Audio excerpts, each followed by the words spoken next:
Kabajamoo maatii chaanalii kana akkam nagaa jirtu? Barnoota ammas ni qabadhee jiru waa'ee nyaata haati yeroo ulfaa osoo nyaattee dandeettii sammuu daa'ima ishee cimsuuf gargaaru isa kami kan jedhudha. Kana kaasuu kan hin barbaade egaa guddina daa'immanii keessatti guyyaan 1,000 jalqabaa baay'ee murteessaadha. Guyyaa 1,000 jalqabaa yeroo jennu guyyaan 280 yeroo daa'imni gadameessaadhaa keessa jirudha yookaan yeroo daa'imni osoo daa'imni dhalatiin dura jechuudha. Kanaafuu guddina sammuu daa'immanii qaama daa'immanii cimsuuf yeroon bu'uura ta'e tokko yeroo daa'imni gadameessaadhaa keessa jirudha. Kanaafuu waa'ee soorata daa'immanii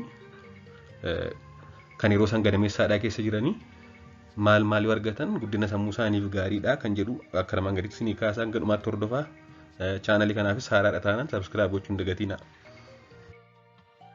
Yoo danda'ame hanga danda'ametti yeroo hundaa dhalli namaa nyaata madaalawaa yookaan nyaata sirrii ta'e osoo nyaatee gaariidha.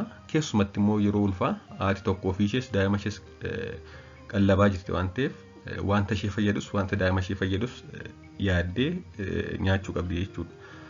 Keessumaa daa'imman yeroo gadameessaadhaa keessa jiran nyaata akkuma beekamu haadharraa argatu. Kanaafuu kanatti yaaddeetti kan isheen nyaachuu qabdu jechuudha. Nyaata sammuu daa'ima gadameessa keessa jiru nyaata sammuu daa'ima gadameessaadhaa keessa jiru bu'uura irraa cimsuuf kanneen fayyadan hedduu kan ta'an malee isaan keessaa gurguddoo kanneen armaan gadiidha. Egaa guyyaa 280 daa'imni gadameessaadhaa keessa tura giddu galeessaan jechuudha. Yeroo kana immoo brain development yeroo qaamni daa'imaa itti guddatu yeroo ariitti itti guddatu keessaa tokkodha. Keessumaa guddinni sammuu hedduun yeroo kana ta'a jechuudha. Kanaafuu yeroo kana immoo wanta sammuu daa'imaa gabbisan yookaan cimsan nyaachuun baay'ee barbaachisaadha. Nyaatni hedduun haa jiraatan malee kanneen keessaa gurguddoon kanneen armaan gadiidha. Inni jalqabaan goommanadha. Goommanni baay'ee faayidaa qaba. Goommanni wantoota akka ayireenii fi fooliik asiidii hedduu waan qabuuf ayireenii fi fooliik asiidii immoo seelii dhiiga diimaa oomishuuf gargaaru.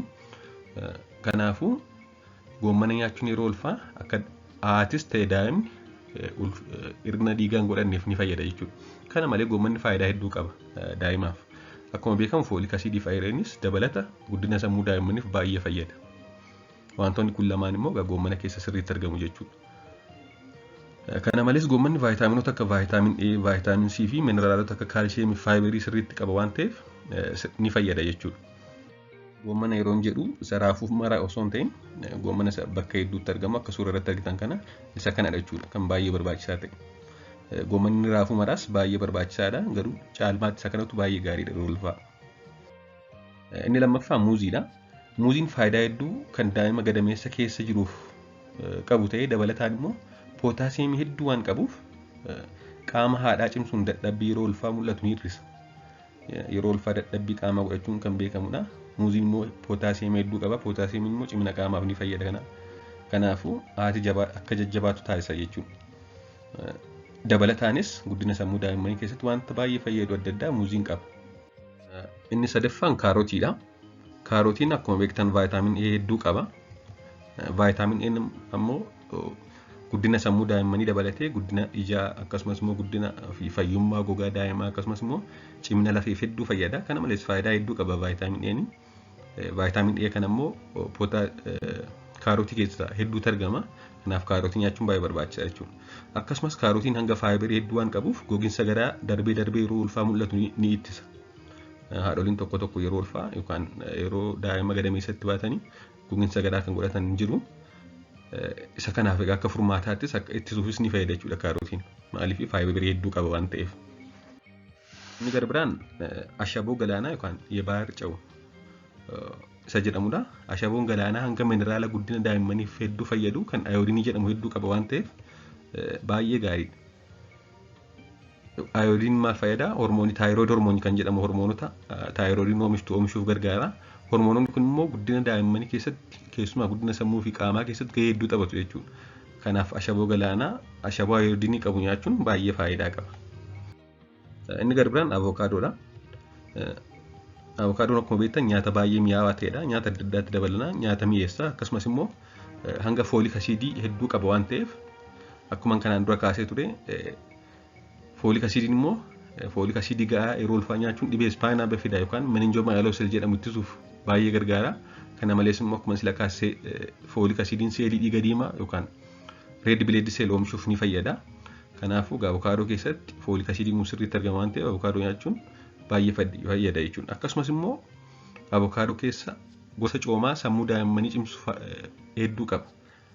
Gosni coomaa kan yaraa ta'an jiru, kan gaarii ta'an jiru, saturated and unsaturated fat kan jedhaman. Avokaadoo keessa kan jiru gosa coomaa baay'ee gaarii ta'e, keessumaa guddina sammuu daa'immaniif kan baay'ee gaarii ta'e jira.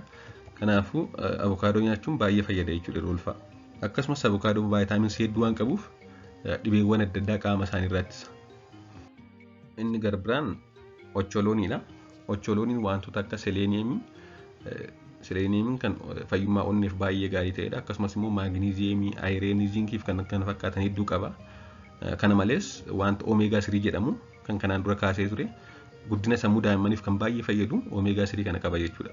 Ocholooniin kanaafuu nyaata ocholoonii qabu yookaan dhadhaa ocholoonii irraa oomishame kan qabu baay'ee gaariidha jechuudha yeroo ulfaa nyaachuun. Inni torbaffaan killee yookaan buphaadha.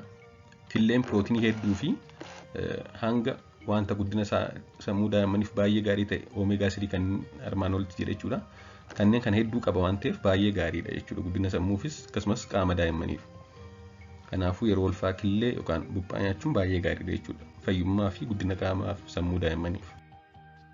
Inni gara biraan fandiishaadha. Fandiishaa boqqolloo jechuudha. Fandiishaan zayitiin ittiin baay'atiin malee, dhadhaan ittiin baay'atiin malee wantoota akka faayibarii, vaayitaamin E akkasumas immoo kan dhibee tokko tokko qaama irraa ittisan antiooksidaantii kan ta'an hedduu waan qabuuf seelii qaama daa'immanii jajjabeessa waan ta'eef keessumaa seelii qaama sammuu kun fayyummaa daa'immaniif baay'ee gaariidha jechuudha. Inni gara biraan birookooliidha. Birookooliin akkuma kanaan dura kaasee faayidaa hedduu qaba. Birookooliin egaa wantoota akka kaalshiyeemii, fooleetii, vaayitaamin C akkasumas immoo faayibarii hedduu waan qabuuf baay'ee gaariidha. Daa'imaafis haa ta'u haadhaaf. Kanaafuu yeroo ulfaa birookoolii nyaachuun baay'ee barbaachisaadha jechuudha. Inni gara biraan burtukaana. Burtukaanni bishaan hedduu qaba. Bishaan hedduun kun immoo dheebuu baasa. Akkasumas immoo yeroo ulfaa bishaan hedduu dhuguun gaariidha. Akkuma beektan persentaan 90 burtukaanni bishaan waan ta'eef baay'ee gaariidha jechuudha. Akkasumas immoo vaayitaamin C, fooleetii fi faayibarii hedduu waan qabuuf burtukaanni yeroo ulfaa baay'ee barbaachisaa fi gaarii kan ta'edha jechuudha. Inni 11ffaan aajjaadha.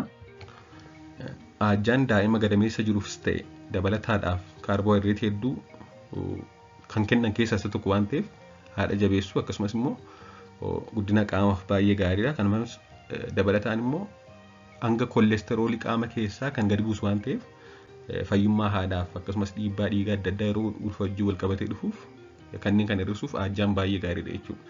Aajjaan bifa dhugamuunis haa ta'u bifa marqaan yookaan porridge kan jedhamu bifa sanaanis yoo ta'e gaariidha jechuudha.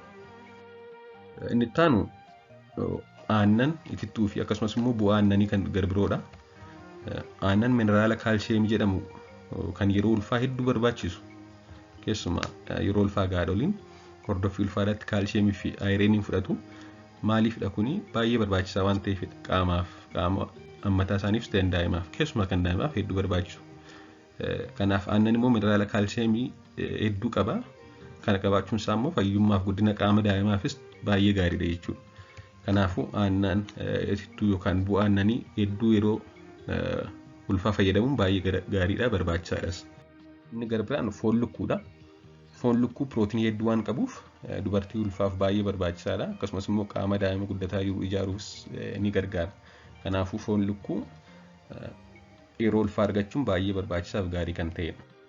Waan na dhaggeeffattaniif hedduu galatooma. Gaaffii fi yaada qabaannaan koomentii jala naa kaasaa, sabiskiraayib gochuun dagatinaa. Turtii gaarii.